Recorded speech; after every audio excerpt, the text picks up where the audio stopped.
The bolt cutters made a sound like a giant's knuckle cracking. It was 6:17 in the morning, a Tuesday in early October. The air held that crisp, pre-dawn chill that promises a clear day, and the steam from my coffee mug was the only thing moving in the still air. From my porch, a good 200 yards away, the sound was unnervingly clear. A sharp, metallic snap that echoed off the granite face of the ridge behind my house. I didn't need my binoculars to know who it was. I'd been expecting it. I took a slow sip of coffee. It was a dark roast, black, the way my late wife Eleanor had always insisted was the only civilized way to drink it. The sound came again. Snap. Another link of the heavy logging chain I used to secure the main gate to my property gave way. I had a clear line of sight down the long gravel drive that wound from my ranch house to the county road. The gate itself was a heavy 16-foot steel tube affair, painted a faded John Deere green. It was more symbolic than anything. A statement of boundary. A line drawn on the earth. Carol didn't believe in lines she hadn't drawn herself. I watched her through the binoculars now. She was a woman of about 50, dressed in expensive athletic wear that looked like it had never seen a bead of sweat. Her blonde hair was pulled back in a tight, severe ponytail. She finished with the third and final link, tossing the bolt cutters into the passenger seat of her gleaming white SUV, which she'd parked haphazardly on the shoulder of the road, half blocking the entrance. She grunted with effort as she pulled the severed chain free and tossed it into the ditch. Then, with a look of supreme satisfaction, she swung one half of the heavy gate open, then the other. She stood there for a moment, hands on her hips, surveying my driveway as if she'd just conquered a foreign land. I lowered the binoculars and took another sip of coffee. The warmth spread through my chest, a small, steadying comfort. I had known this was coming. The certified letters had been ignored. The emails had gone unanswered. The quiet, polite conversations with her husband had been fruitless. This was the inevitable next step in her particular brand of suburban, manifest destiny. She believed the road that ran through my property, the one that had been a private ranch road for over 100 years, was a community asset. A shortcut. A public thoroughfare for the residents of the estates at Granite Ridge, the 500-home subdivision that had sprouted up like a fungal bloom on my eastern border 5 years ago. She was the president of their homeowners association, a title she wore with the gravity of a wartime general. I walked down from the porch, coffee mug still in hand, and began the slow, deliberate walk down my own driveway. I didn't hurry. There was no need. The ground was firm under my boots, the gravel crunching a familiar rhythm. This was my land. My grandfather had bought these 1,200 acres after the Second World War. My father had run cattle on them. I had inherited them, along with a quiet life and a deep, abiding respect for the sanctity of a signed document. I am, or rather was, a land use attorney. For 40 years, my entire professional life had revolved around deeds, covenants, easements, and plats. I'd litigated boundary disputes that came down to the width of a surveyor's pencil line. I understood, in a way Carol could never possibly comprehend, what it meant to own something, on paper. As I got closer, she saw me. Her posture stiffened. She crossed her arms, a little smirk playing on her lips. She was expecting a fight, an argument, a shouting match. She thrived on that. It was her arena. "Morning, Carol," I said, my voice perfectly level. I stopped about 10 feet from her, just inside my property line. She didn't return the greeting. "Arthur," she said, her voice sharp and condescending, "I'm glad you're here to see this. The gate is open, and it's staying open. The HOA board has voted. This road is now designated for community access. It cuts nearly 10 minutes off the drive to the highway for the homes on the upper loop. We have a right to historic access." I nodded slowly, looking at the broken chain in the ditch, then at her face. The sheer, unadulterated confidence was breathtaking. It was a performance, and she was its star. "Historic access," I repeated, the the words feeling foreign and absurd in my mouth. This road has been private since 1946. There is no history of public access. Don't be difficult, she snapped. We've been using it for years. People walk their dogs here. It's part of the community. Her gaze was hard, daring me to challenge her. I've already spoken to the sheriff's department. If you attempt to close this gate again, you will be cited for obstructing a public right-of-way. We will also begin fining you $1,000 a day, and we will put a lien on your property until it's paid. I took a final sip of my coffee, the mug now empty. I looked at her, standing there in her self-appointed authority, having committed felony destruction of property on my land, and threatening me with legal action based on a fantasy. She was a petty tyrant who had mistaken a small group of compliant homeowners for the rule of law. She had mistaken my quiet nature for weakness. She had mistaken my patience for inaction. But more than any of that, she had made one critical, catastrophic error in judgment. She had no idea who I was, and she had no idea what I had been doing for the last 6 months. She thought this was the end of a neighborhood dispute. She had no idea she had just fired the starting pistol on the complete and utter dissolution of her entire world. But before I tell you what I did next, I should probably explain. This wasn't about a gate or a road or even $1,000 a day fine. It was about a file folder, a simple manila folder, about 1.5 inches thick, and that sat on the corner of my desk. It was labeled, in my own neat hand, HOA, and it was the product of 3 years of quiet observation. I retired 5 years ago, the same year Eleanor passed. She was the one who loved this ranch with a fierce passion. I was a city lawyer, happy in my dusty office filled with maps and case files. But she had grown up on a farm, and this land was her sanctuary. After she was gone, the silence in our big house was deafening. The ranch was all I had left of her, so I stayed. I learned the rhythms of the seasons, the names of the birds, the way the light fell on the ridge at sunset. I found a measure of peace in the solitude. Then came the estates at Granite Ridge. A developer bought the failing cattle ranch to my east, scraped it bare, and put up 500 identical houses on tiny lots. They were nice enough, I suppose, if you like that sort of thing, but with the houses came the HOA, and with the HOA came Carol.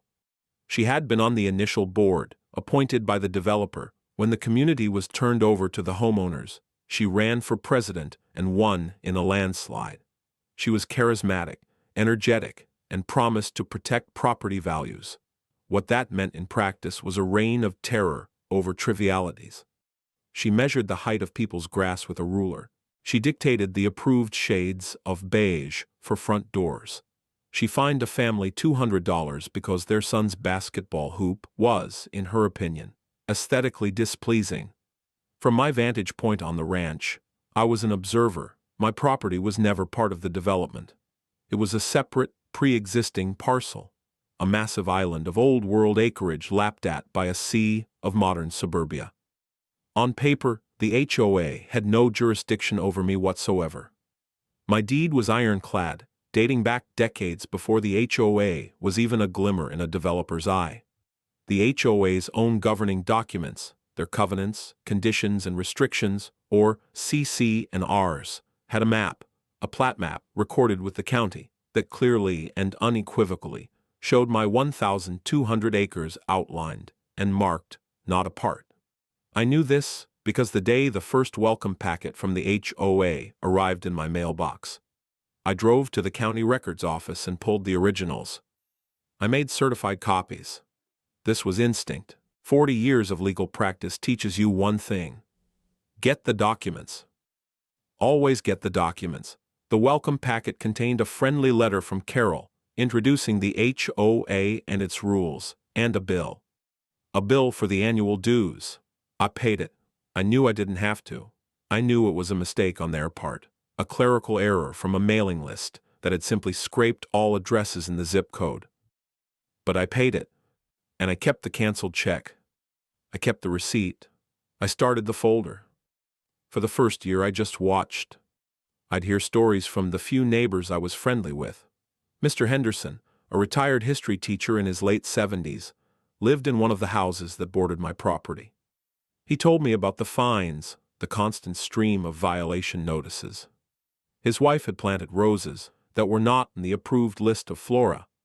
Carol had personally supervised their removal. Another neighbor was forced to tear down a small, beautifully built treehouse for his grandchildren because it wasn't in the original architectural plans. Carol's power was performative. She held court at the community pool. She wrote a long, rambling monthly newsletter, filled with thinly veiled warnings and self-congratulation, and she leveraged social pressure with surgical precision. If you crossed her, you weren't just breaking a rule. You were hurting the community and lowering property values. Most people busy with their lives and jobs just wanted to avoid the drama. They paid the fines. They painted their doors the right shade of beige. They complied. The issue with my road started small. A few people from the subdivision, seeing the gravel road as a pleasant place for a walk, would hop the fence. I didn't mind. They were quiet. They didn't leave trash. But then Carol discovered it. She saw it not as a path, but as a strategic asset. The subdivision was designed with a single, winding entrance that snaked through all 500 homes before reaching the houses on the upper loop that bordered my land. My ranch road, however, cut straight from that upper loop down to the county road, bypassing the entire development. She began by claiming it was an old, forgotten public easement. She wrote about it in her newsletter, citing a community understanding. This was her way. She would invent a reality and then repeat it until people started to believe it. She called it a historic trail. The first time I heard that phrase, I laughed out loud. The only history that trail had was of my father's Ford F-15 hauling hay. I sent her a polite, registered letter. In it, I included a copy of my deed and a copy of the relevant section of the county plat map, showing the road was entirely on my private property. I explained, in simple, non-legal terms, that there was no public easement, recorded or prescriptive. I wished her well. She ignored it. The next month's newsletter mentioned that certain vested interests were trying to block community progress, but that she and the board were exploring all legal options. This was when I moved from passive observation to active preparation. This was the moment I went back to my desk and got to work. I had spent a career representing developers, municipalities, and landowners. I knew exactly what levers to pull. I also knew that the legal system is slow, expensive, and favors the prepared. She was running a sprint. I was preparing for a marathon. I called my old paralegal, David. He'd started his own small firm after I retired, specializing in real estate law. He was young, sharp, and knew my methods. David, I said, I have a small personal project for you. I'm going to send you a file. I want you to open a case file, but keep it off the books for now. Just research and document. Bill me directly. I sent him everything. The HOAs, CC and Rs, my deeds, the plat maps. I also sent him the history of my payments, the checks I had sent for the annual dues. They had no right to charge me. I had paid them for 3 years straight, not because I was obligated, but because of a legal principle called estoppel.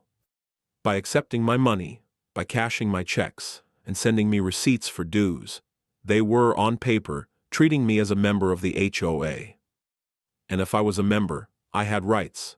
The right to see their financials, the right to attend board meetings, the right to vote, the right to challenge their authority from within. Carol thought she was billing a non-compliant outsider.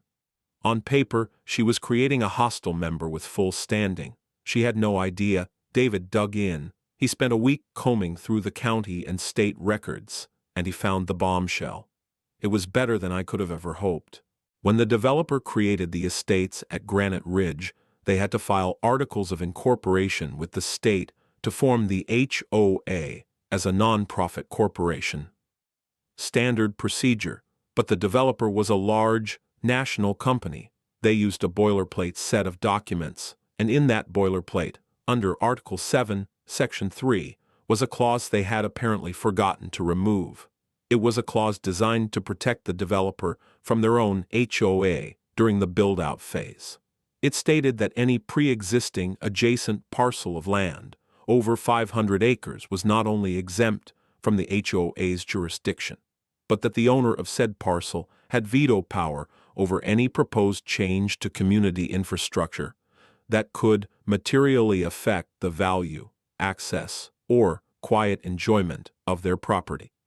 The veto had to be exercised in writing within 30 days of the HOA vote. The clause was an antique, a relic of a different kind of development from a different era, but it was there, recorded, legal, binding. My 1,200-acre ranch fit the description perfectly. Carol's board had held a formal vote to open the community access road, as their meeting minutes later showed. They had voted 2 weeks ago to take my road. They had posted the meeting minutes on the community website, as required by their own bylaws. The 30-day clock had started ticking the moment they did. I had them. Cold. But I didn't just want to stop them. I wanted to dismantle the entire rotten structure. Carol had been harassing people for years, running the HOA not as a community service, but as her own personal fiefdom. She had commingled funds, levied fines without due process, and made decisions unilaterally, bullying her hand-picked board into compliance. So I prepared 2 documents. The first was a simple, formal letter, citing Article 7, Section 3 of their own Articles of Incorporation. I, Arthur Jensen, owner of the adjacent 1,200-acre parcel, was formally vetoing their vote to designate my private road for community access. I sent it via certified mail, return receipt requested, to the HOA's official address. That would stop the immediate threat. The second document was far more complex. It was a petition to the county court. It was a request for a declaratory judgment to affirm my property rights and, more importantly, a petition for the judicial dissolution of the HOA's board of directors. I argued that the board, under Carol's leadership, had consistently acted outside the scope of its authority. Ultra vires, in legal terms, had failed to follow its own governing documents and had engaged in fraudulent and oppressive conduct toward its members. My evidence was the folder. I had every threatening newsletter. I had copies of a dozen illegally levied fines against my neighbors. I had a sworn affidavit from Mr. Henderson about the rose bushes. I had financial statements I'd obtained as a member that showed irregularities David had flagged. And now, I had their official vote to seize my property, in direct violation of their own founding charter. It was a slam dunk. Filing for dissolution was the nuclear option. It didn't just stop Carol, it removed her and her entire board from power, and put the HOA into receivership under the control of the court until a new, compliant board could be elected. I held off on filing the second document. I wanted to give her one last chance to be reasonable. I sent the veto letter. I waited. The green return receipt card came back in the mail, signed by Carol herself. She had received it. Her response was to show up 2 weeks later, at 6:17 in the morning, with a pair of bolt cutters, which brings me back to my driveway, standing there with my empty coffee mug, watching the triumphant smirk on her face. She had just handed me the final, perfect piece of evidence. Trespassing, destruction of property, all committed after she had been formally and legally notified that she had no authority to do so. $1,000 a day, you say? I asked, my voice still calm. That's right, she said, puffing out her chest. Starting today, and I'm telling you, Arthur, pay it. We always collect. I see, I said. I reached into my jacket pocket and pulled out my phone. I held it up. I had been recording since I left the porch. Carol, for the record, could you please state your full name and your official position? The smirk on her face faltered for the first time, a flicker of confusion, of annoyance. What is this? I'm just documenting this interaction, I said simply. Your name and position, please, for the record. This is ridiculous, she scoffed, but she was a performer, and the lure of an audience, even a digital one, was too strong. Carol Peterson, president of the Granite Ridge Homeowners Association. Thank you, Carol, I said. And you're confirming that you, acting in your official capacity as HOA president, have just cut the lock and chain on my private gate and are declaring my private road open for public use? It's not your private road, she insisted, her voice rising. It's a community right-of-way. So you are acting under the authority of the HOA? Yes, the board voted. It's official. Even though you received my certified letter 2 weeks ago vetoing that vote, as is my right under your own articles of incorporation. The color drained from her face. It was a beautiful thing to watch. The mask of supreme confidence didn't just crack. It shattered. She stared at me, her mouth slightly open. For the first time, a sliver of doubt, of genuine fear, entered her eyes. She had no idea about Article 7, Section 3. She'd never read her own governing documents that closely. She just assumed. She had assumed it was all boilerplate, meaningless legalese. She had assumed no one else would ever read it either. She had no idea. That's not a valid clause, she stammered, grasping at straws. Our lawyer said. Your lawyer? I asked, raising an eyebrow. The one provided by the developer who wrote the clause in the first place? Or a new one?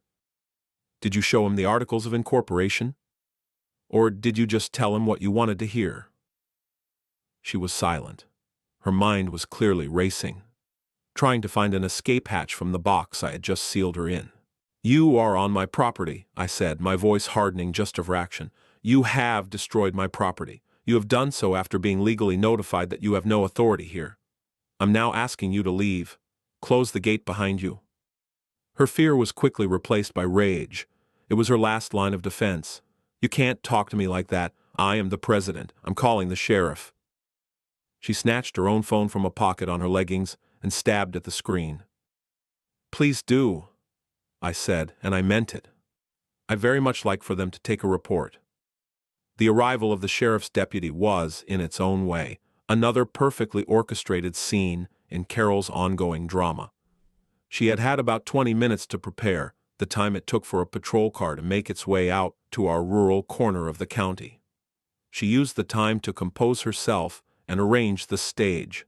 When Deputy Miller's cruiser pulled up, she was standing by the open gate, dabbing at her eyes with a tissue, the very picture of a beleaguered public servant being victimized by an unreasonable bully.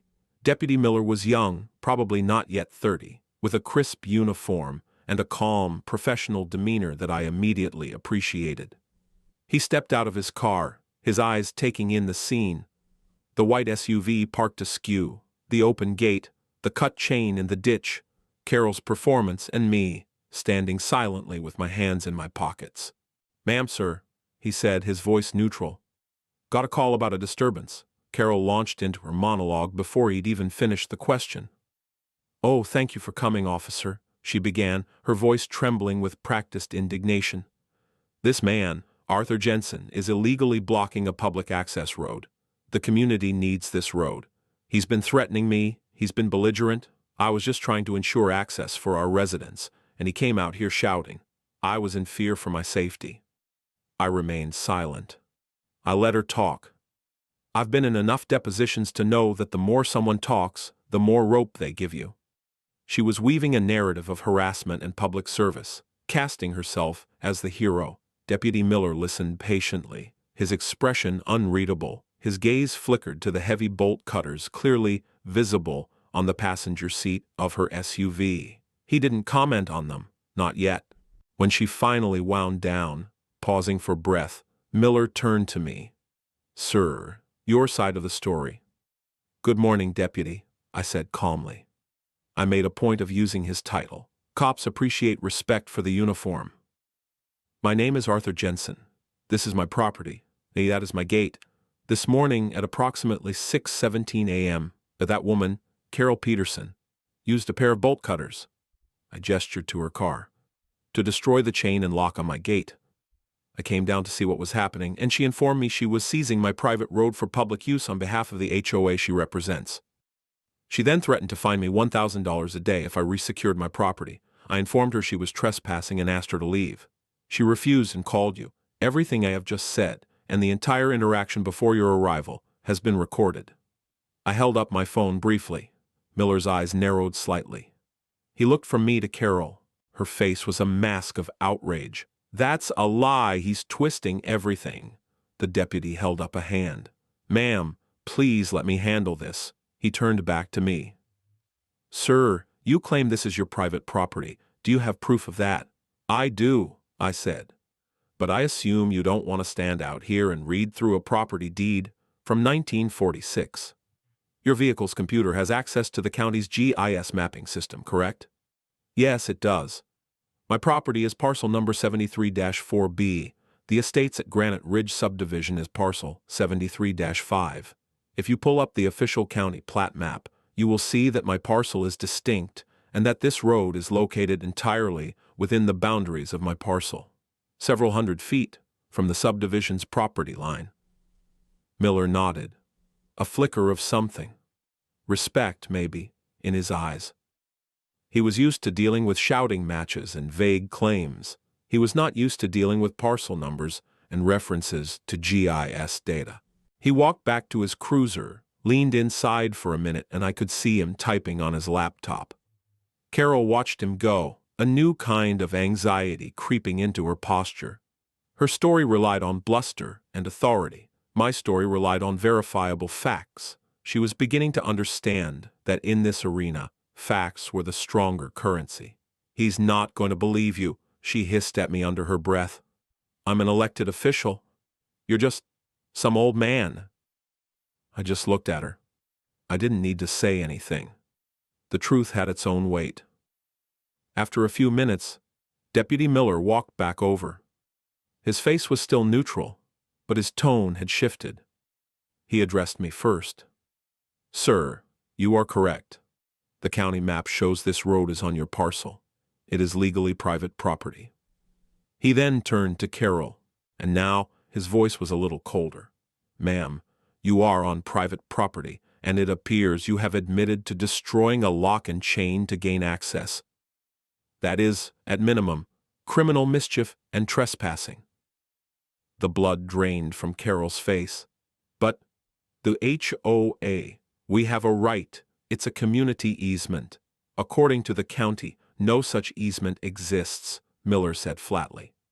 This is a civil matter in that regard. If your HOA believes they have a claim, they need to take it to court. They do not have the right to take matters into their own hands and destroy private property. Now, Mr. Jensen, he said, turning back to me, do you wish to press charges for the destruction of your property? This was the moment. I could have him cite her, even arrest her. It would have been satisfying. But it would have been small. My plan was much bigger than a misdemeanor charge. A criminal case would complicate my civil suit. I needed her not in jail, but in a courtroom, representing her HOA, where she could be held accountable for everything. No, Deputy, I said. I do not wish to press charges at this time. However, I would like this entire incident documented in a formal police report. I want it noted that Miss Peterson admitted to cutting the chain in her capacity as HOA president. I want it noted that she did so to claim my road for public use. And I want it noted that you have advised her that she is on private property and that no public easement exists. I was building my case file, piece by piece. His report would be Exhibit C. Miller nodded, understanding. He was now a formal witness. I can do that, sir. He turned to Carol. Ma'am, I am giving you a formal trespass warning. You are not to return to this property. If you do, you will be arrested. Do you understand? She just stared at him, speechless. Her entire world, a world built on the flimsy foundation of her own self-importance, was crumbling around her. She was being spoken to not as a president, but as a common criminal. She gave a curt, almost imperceptible nod. You need to leave now, Miller said. Wordlessly, she turned, got into her expensive SUV, and drove away. She didn't even look at me. The deputy stayed until she was gone, then took a few more notes, gave me a case number for the report, and left as well. I was alone again in the quiet morning air. I walked over to the ditch and picked up the heavy severed chain. It felt cold and final in my hands. She thought she had lost a battle over a road. She had no idea she had just armed me for a war she didn't even know I was fighting. I walked back to the house, laid the broken chain on the porch steps, and went inside to my desk. I picked up the phone and called David. "It's time," I said. "File the petition for dissolution, and add a request for a temporary restraining order against Carol Peterson and the entire board, preventing them from accessing or spending any HOA funds until the hearing. Use the police report Miller is filing as Exhibit C. Let's get a hearing date as soon as possible." There was a pause on the other end of the line, and then I heard the smile in David's voice. "Gladly, Arthur. They just declared war on a man who owns the factory that makes the ammunition. You'll have it filed by noon." The days following the filing were a study in escalating panic on the part of the HOA. The court granted our temporary restraining order almost immediately, freezing their bank accounts. This was the first real blow. Carol's power was rooted in her ability to spend money on landscaping projects, on lawyers, on newsletters. Without access to funds, she was paralyzed. The notice of the lawsuit and the hearing date, scheduled for 3 weeks out, landed like a grenade in the manicured lawns of the estates at Granite Ridge. The petition was a public document. Anyone could read it. And they did. David had made sure to attach every piece of damning evidence: Carol's newsletters, Mr. Henderson's affidavit, the financial irregularities, my veto letter, the police report, and, of course, the explosive Article 7, Section 3, from their own charter. The community fractured. A vocal minority, Carol's loyalists, rallied around her, decrying the lawsuit as an attack on their community by a wealthy, greedy landowner. They held emergency rallies on the sidewalk outside the community clubhouse. But a larger, quieter group of residents started to read the documents. They started to ask questions. They started talking to their neighbors. For the first time, people realized that their own experiences with Carol's tyranny were not isolated incidents, but part of a pattern. This was when the fearful allies began to emerge from the shadows. The first was Mr. Henderson, and he called me the day after the lawsuit was filed. His voice was trembling with a mixture of fear and excitement. "Arthur," he said, "I read the petition. I can't believe you did it. You actually did it." "I just followed the process, George," I told him. "I have something for you," he said, his voice dropping to a conspiratorial whisper. "Something else. I was on the board, for the first year, before Carol forced me out. I was the secretary. I kept my own copies of the minutes from those early meetings. The ones with the developer." My legal senses tingled. "And there was a meeting," he said, "where someone asked the developer's representative directly about your ranch, about whether it could ever be incorporated. I remember it clearly." The representative laughed. He said, and I quote, "That ranch is more protected than we are. The owner has more power over this community than the president ever will." He explained that clause, the one you found. He told us all about the veto power.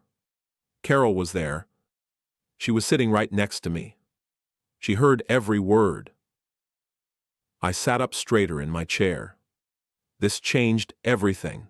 My case had been built on the idea that Carol was negligent, that she had failed to read her own governing documents. George's testimony would prove that she wasn't just negligent. She had knowingly and willfully acted against a restriction she was fully aware of. She had lied to her board. She had lied to the community. This was not just incompetence. It was fraud. "George," I said slowly, "are you willing to testify to that under oath?" There was a long pause. I could hear his shallow breathing. He was a good man, but he was not a confrontational one. He had spent years avoiding Carol's wrath. "She made my wife cry over a bunch of roses, Arthur," he said finally, his voice thick with emotion. Yes, I'll testify. The second ally came from an even more unexpected quarter. His name was Frank, and he was a current member of the HOA board. He was an accountant, a quiet man who had been cowed into voting, along with Carol, on almost every issue. He called David, not me, and asked for a meeting. They met at a coffee shop in the next town over. Frank, according to David, was a nervous wreck. He laid out how Carol ran the board. She would hold pre-meetings with her two loyalist board members to decide the outcome of every vote before the official meeting even took place. She presented financial reports that were summaries, not detailed breakdowns, and would brush off any questions. She had used HOA funds to pay for a catered party at her own home, calling it a community engagement event. Frank's breaking point had been the vote to seize my road. He told David that he had voiced concerns, asking if they had consulted a lawyer about the legality of it. Carol had shut him down immediately. She told the board that their regular lawyer had signed off on it, and that Arthur Jensen was just a stubborn old man who needed to be taught a lesson. She never mentioned my veto power. She never mentioned my letters. She lied to them directly to secure their vote. Frank had been too intimidated to vote no, so he had abstained, but the guilt had been eating at him. Now, with the lawsuit and the frozen accounts, he saw a way out. He had copies of internal emails. He had his own notes from the meetings. He was willing to be our insider, our witness to the rot at the core of the board. With the testimony of George and Frank, our case for dissolution went from strong to undeniable.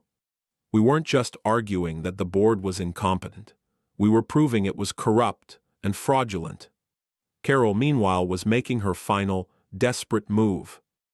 Cut off from HOA funds, she couldn't hire the expensive law firm she usually kept on retainer. Instead, she hired a cheap, aggressive local lawyer, known more for bluster than for legal acumen. And they made a critical error. They decided to go on the offensive. A week before the court date, I was served with a new document. It was a countersuit, and it was a work of pure fiction. It claimed that my ranch road had been a publicly dedicated thoroughfare since the 1920s. It claimed that my gate was an illegal obstruction. It accused me of a campaign of harassment against the HOA board, and, in its most audacious claim, it demanded that I pay the HOA $2 million in punitive damages for interfering with their community's right to quiet enjoyment. It was a desperate Hail Mary pass of a lawsuit designed to intimidate me, to muddy the waters, and to paint me as the villain. I read it, and I almost felt a pang of pity for her. Almost. She was cornered, and she was lashing out with the only tools she had. Lies and aggression. I called David. "Did you see this?" I could hear him laughing on the other end of the line. "I did, Arthur. It's the legal equivalent of a toddler throwing a tantrum. They didn't provide a single piece of evidence. No deeds, no easements, no historical records. Just a lot of angry adjectives. The judge is going to laugh it out of court." "Good," I said. "Add it to the pile. It's another example of the board using litigation as a tool of harassment. It's more fuel for our fire." The day of the hearing arrived. It was a gray, overcast morning, the sky the color of slate. The courtroom was a small, modern, wood-paneled room in the county courthouse. It was packed. The first two rows on one side were filled with Carol's supporters, a collection of stern-faced men and women who glared at me as I walked in. On my side sat Mr. Henderson, his wife, Frank the accountant, and a dozen other residents from the estates who had quietly reached out to me or David to offer their support. I wore a simple gray suit, the same kind I had worn to court for 40 years. I sat at the plaintiff's table with David. Carol sat at the opposing table with her lawyer, a florid man with a cheap suit and an overly confident air. Carol herself was dressed in a severe navy blue dress, her face a pale and tight mask of defiance. She looked as though she was willing herself to victory through sheer force of will. The judge was a woman in her 60s, named Judge Marion Miles. I knew her by reputation. She was sharp, no nonsense, and had very little patience for theatrics. This did not bode well for Carol. The hearing began. Carol's lawyer went first, laying out the narrative from their countersuit.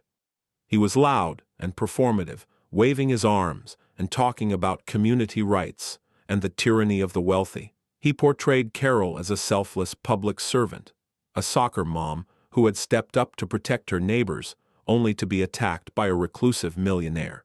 It was a compelling story if you didn't know any of the facts. When it was our turn, David stood up.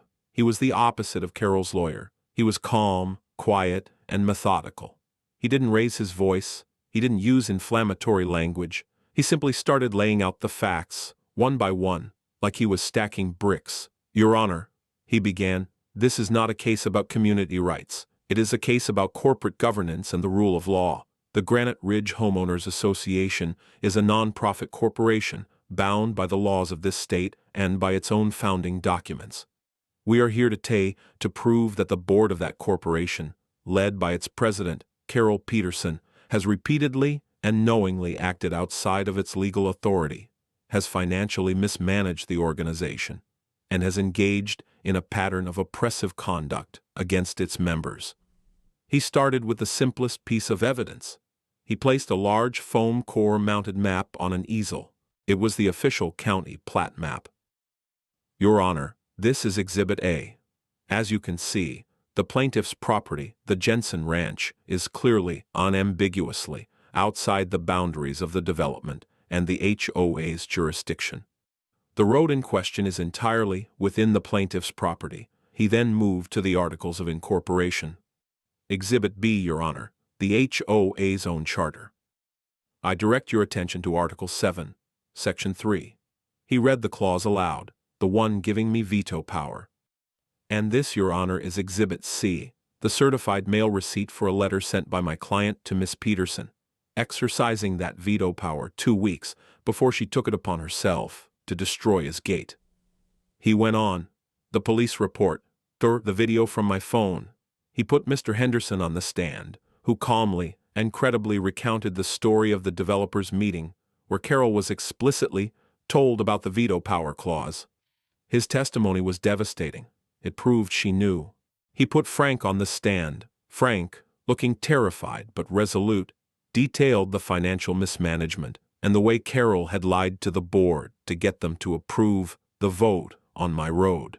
He produced emails that backed up his story. With every new piece of evidence, every new brick David laid in the wall of facts, I could see Carol shrinking. The defiant mask was gone. Her face was ashen. Her lawyer kept jumping up to object. Hearsay, irrelevant, speculation, and Judge Miles overruled him every time, her expression growing more and more grim. The final piece was the masterstroke. David saved it for last. Your Honor, he said, the defense has made the claim that this road is a publicly dedicated thoroughfare. This is a serious legal claim. A public dedication requires a formal, recorded act. We have searched the county records dating back to the formation of the county. There has never been any such dedication for this road. He paused, letting the weight of that statement settle in the silent room. However, he continued, in our research we did find something interesting. We found the original master plan for the estates at Granite Ridge filed by the developer, and on that plan there is a note. It's a note from the developer's engineers to the County Planning Commission addressing a question about emergency vehicle access.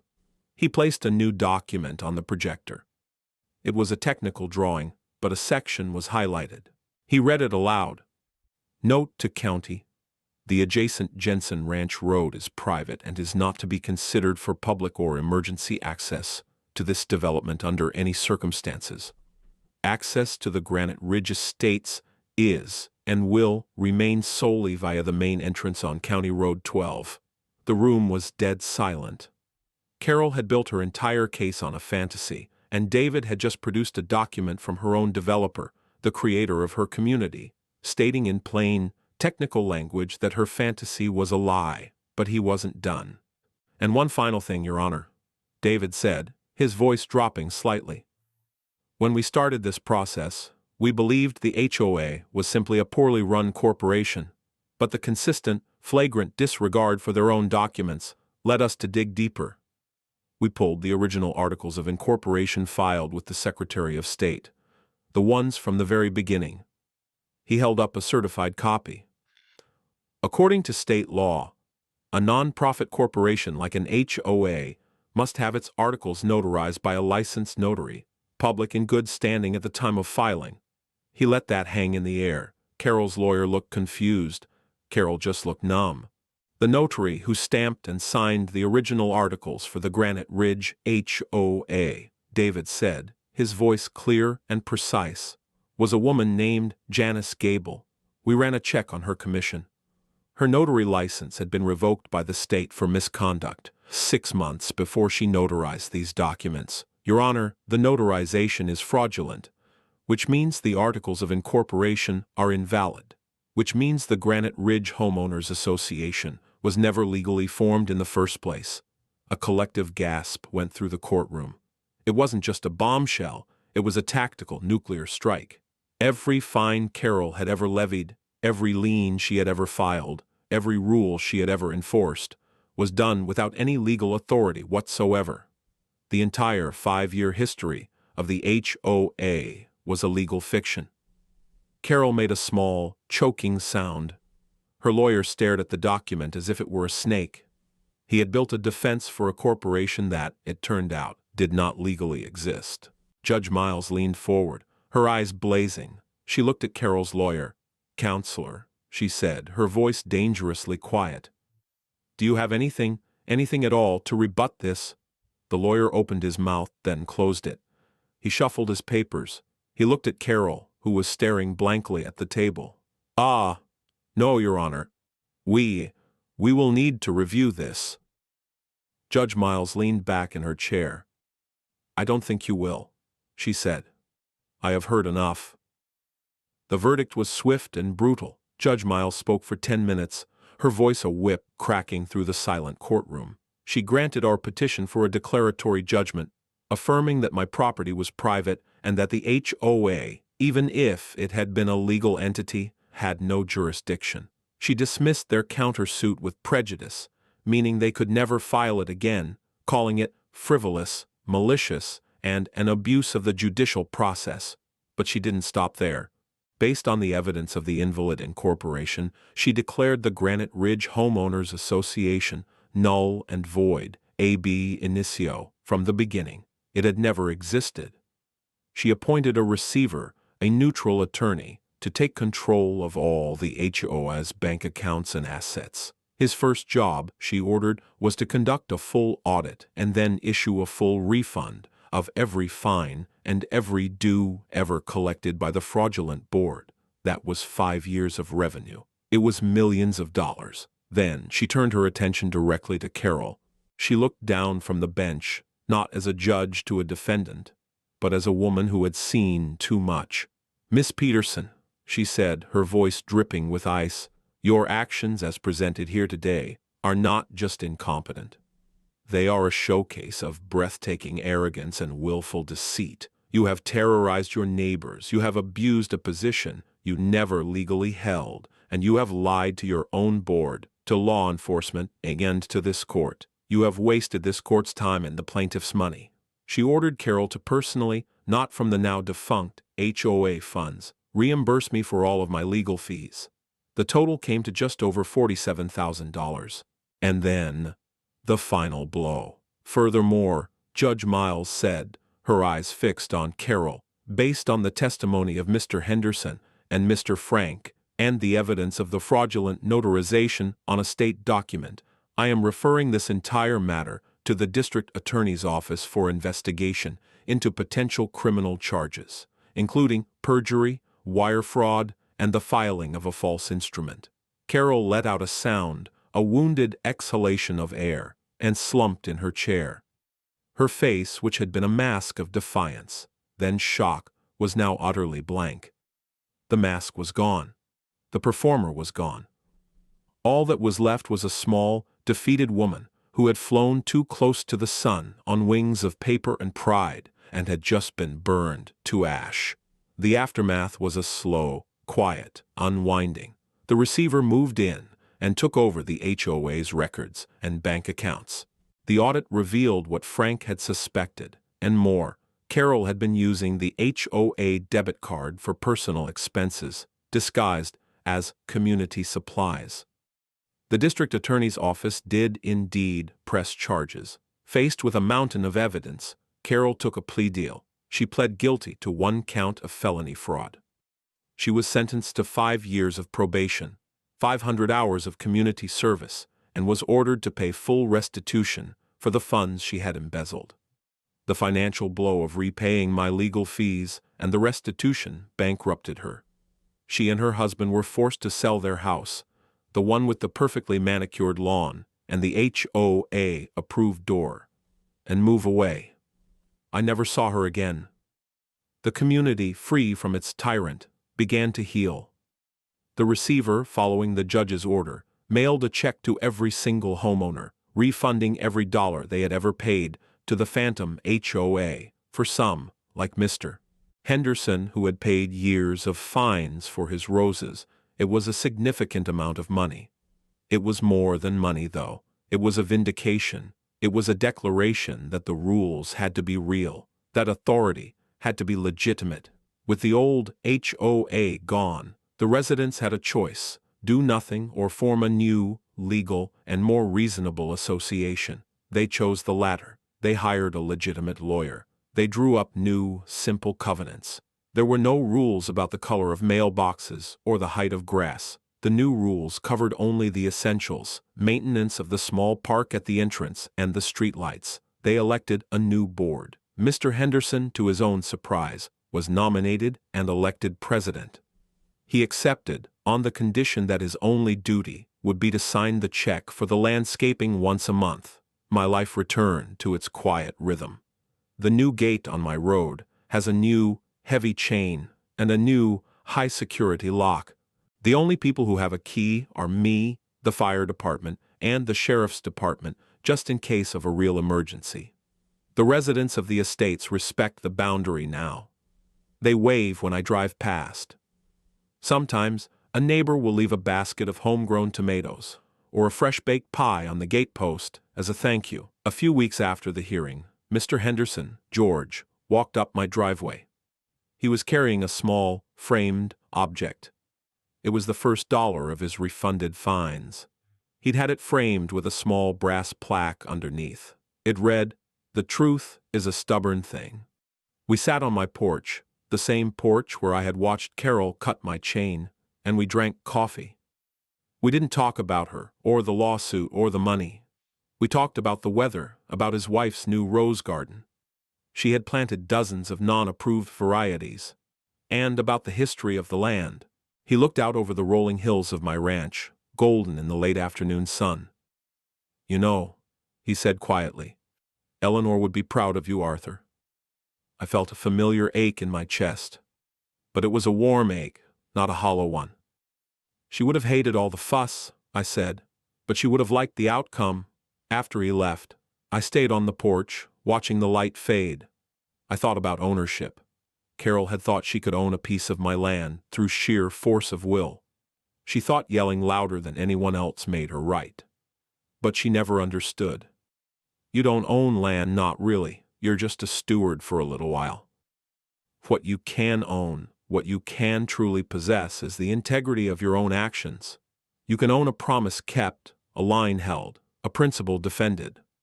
I had the folder, the file full of receipts and letters and reports, still sitting on my desk. It was a testament not to a fight, but to a process, a methodical, patient, and unyielding adherence to the rules on paper, the ones that last long after the shouting is over. Carol had relied on performance. I had relied on documentation. In the end, the paper trail was the only road that led to justice. I picked up the cold, heavy links of the broken chain that I'd left on the porch steps. A reminder, a souvenir. I walked to my workshop, hung it on a nail on the wall, and closed the door. My work was done. The peace was restored. The line was clear. And on my land, under the vast, quiet sky, all was in order.